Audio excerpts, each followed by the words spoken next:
क्या America Iran में कोई डील हुई थी? क्या 12 दिन की जंग का अंत स्क्रिप्टेड था?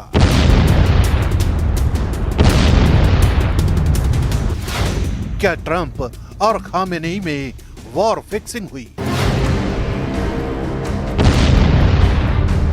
13 जून से 24 जून के बीच की तस्वीरों ने विश्व बिरादरी को दहशत में ला दिया, क्योंकि ईरान और इजराइल के बीच खिंची तलवारों में अमेरिका भी अपने बारूदी दस्ते के साथ दाखिल हो गया था।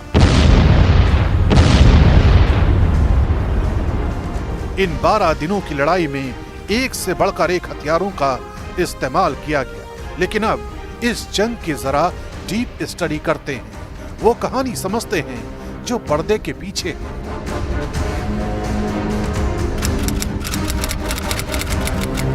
ये ईरान की फोर्दो न्यूक्लियर साइट की तस्वीरें हैं, जिसमें 16 ट्रक दिखाई दे रहे हैं। लाइन से खड़े ये ट्रक कुछ और नहीं बल्कि उस मिशन का हिस्सा है जिसमें अमेरिका का हमला शो बनकर रह गया।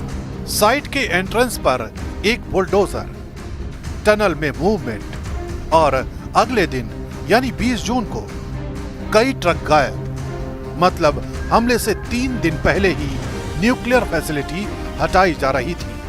अब दावा यह किया जा रहा है कि ईरान और अमेरिका के बीच वॉर सीन की स्क्रिप्टिंग पहले से तय थी। एक तरफ ट्रंप बम गिराने की बात करते हैं, दूसरी ओर ईरान का यूरेनियम शिफ्ट हो चुका होता है।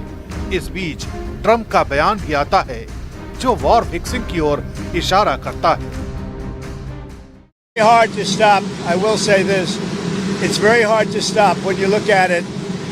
Israel's doing well in terms of war, and I think you would say that Iran is doing less well. Nuclear झांसा और IAEA की बेचैनी, तो सवाल उठता है, क्या ये प्रोपेगेंडा प्रोजेक्ट था? ईरान कहता है कि उसका परमाणु कार्यक्रम सिर्फ शांतिपूर्ण है, लेकिन IAEA की रिपोर्ट इससे सहमत नहीं। ताजा रिपोर्ट कहती है ईरान के पास 60% तक शुद्धता वाला यूरेनियम जमा है, और अगर ये 90% तक पहुंचा तो ईरान परमाणु बम की दहलीज पर होगा। इस रिपोर्ट के बाद IAEA ने ईरान से एक्सेस मांगी है, वो भी उन्हीं साइट्स की जो कथित तौर पर पहले ही खाली हो चुकी है। अब सवाल ये है कि क्या न्यूक्लियर शिफ्टिंग सचमुच एक एहतियात थी या अमेरिकी बमबारी को दिखाने का बहाना? क्योंकि अगर हमले से पहले ही यूरेनियम हटा लिया गया था तो क्या ये एक पॉलिटिकल थिएटर का प्लॉट था? 12 दिन की जंग का वो पड़ाव जिसमें मिसाइलें दागी गई, बेस खाली हुए लेकिन जाने नहीं गई। ईरान ने कतर और इराक में मौजूद अमेरिकी बेस को निशाना बनाया, लेकिन हमला करने से पहले अमेरिका को सूचना दी। अमेरिका ने बेस खाली करा लिया। फिर वही हुआ, ट्रंप सामने आए और बोले, ईरान ने पहले ही बता दिया था।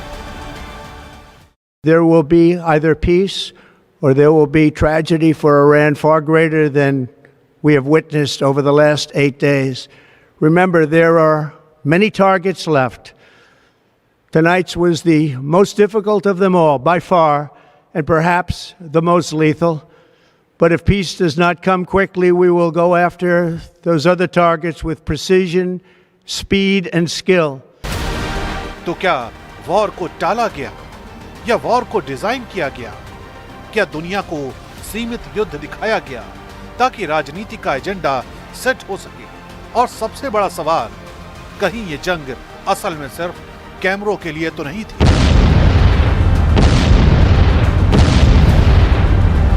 और दूसरी तरफ इजराइल की ओर से कहा जा रहा है कि ईरान के परमाणु कार्यक्रम को हमने ध्वस्त कर दिया। अमेरिका की ओर से कहा जा रहा है कि ईरान अब अपना परमाणु कार्यक्रम शुरू नहीं करेगा, जबकि ईरान कह रहा है कि हम अपना परमाणु कार्यक्रम प्रोग्राम ये जारी रखेंगे। ऐसे में सवाल यह है कि आखिर युद्ध जीता कौन? सबके अपने अपने दावे हैं, और जब यह युद्ध ईरान के परमाणु कार्यक्रम को लेकर शुरू हुआ था तो उसके खत्म होने के दावों पर तमाम तरह के सवाल भी उठ रहे हैं। दावों की सच्चाई को आंका जा रहा है तो कई तरह की बातें सामने आ रही हैं।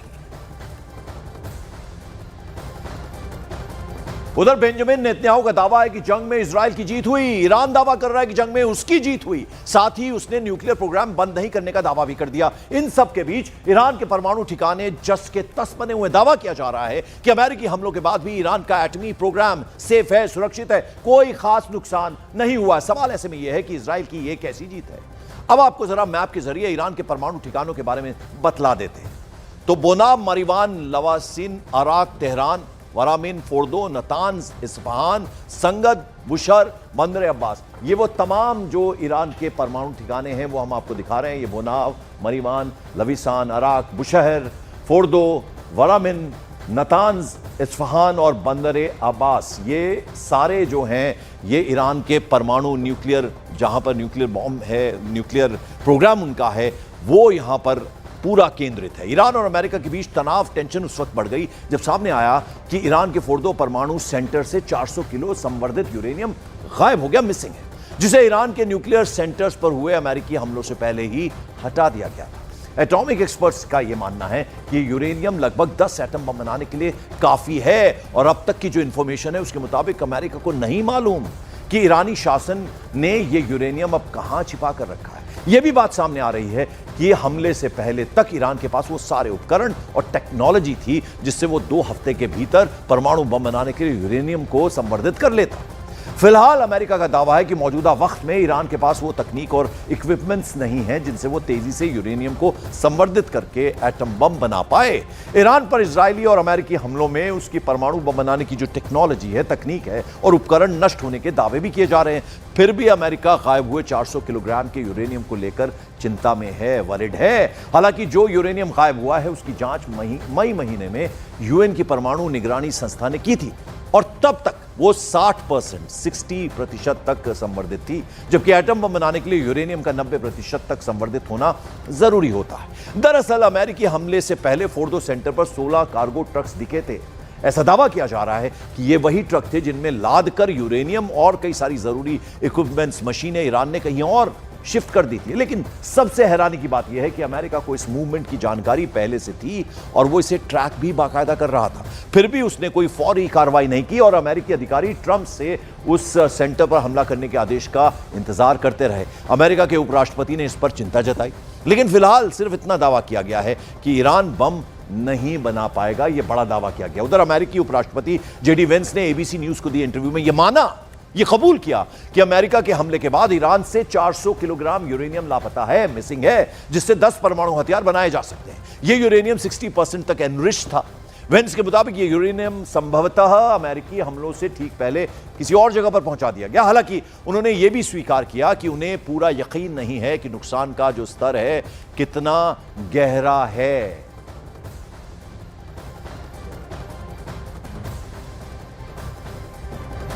उधर वेंस के मुताबिक तेहरान से जब भी शांति वार्ता होगी तो बम ग्रेड यूरेनियम का विषय अहम हिस्सा होगा उसका। आईएईए प्रमुख राफेल मारियानो ग्रोसी भी इस चिंता को समझते हैं। उनका भी यह कहना है कि यह चीज गायब है, जो संभवतः ईरान के लिए एक बड़ा सौदेबाजी का साधन भी है।